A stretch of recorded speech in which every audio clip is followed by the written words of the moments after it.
The year was 1998. Pokemon had just released and had completely hijacked my childhood. You couldn't walk across a playground without hearing a rumor such as Mew being under a truck or a group of kids attempting to negotiate a trade. It was an era of link cables, urban legends whispered at lunch tables, and absolute magic.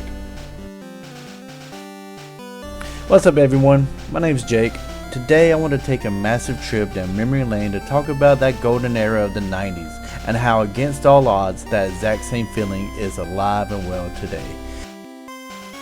If you grew up in the 90s, you know the struggle. My parents bought me and my brother Pokemon Red and Blue. I got Red. We even named our in-game rivals after each other. There was nothing better than discovering that our games had different Pokemon in them and trading them to collect them all. Back then, Game Boys was not backlit. Kids today will never understand the pure anxiety of the nighttime car ride. Yes, we had worm lights, but those drained the Game Boy's batteries so fast we learned not to use them for very long. I remember sitting in the back of our family car with my brother completely in the dark.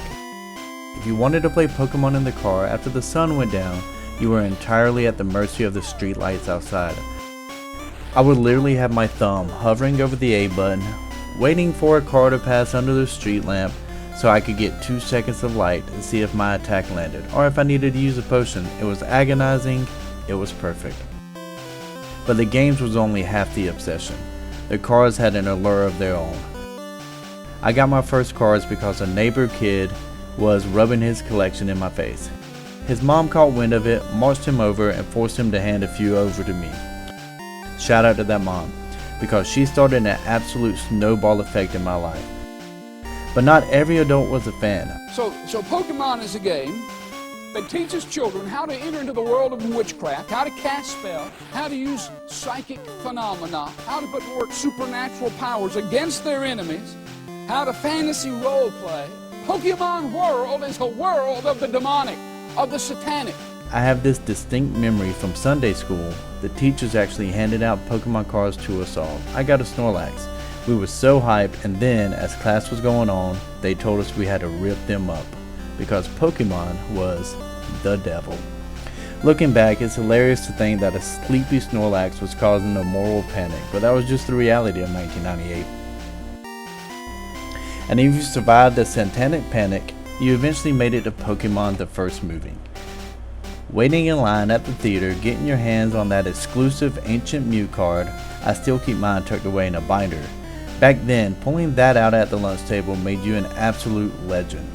As we got older, I thought that specific feeling, that shared, chaotic playground obsession was gone forever. You can replay the old cartridges, but playing alone just isn't the same. The magic wasn't just the game, it was the people playing it right next to you.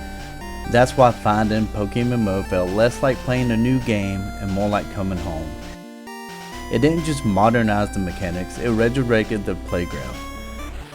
Instead of huddling around a finicky link cable and praying nobody bumped into you and your game get corrupted, I'm now sharing the grind with my team. That feeling of battling my brother on the couch evolved into tracking team accomplishments and experiencing the game with a massive community. And the best part? The culture of the playground flex never died. Back in the day, the ultimate flex was showing everyone the Mewtwo you finally caught over the weekend. Today, that exact same energy happens all across PokeMMO.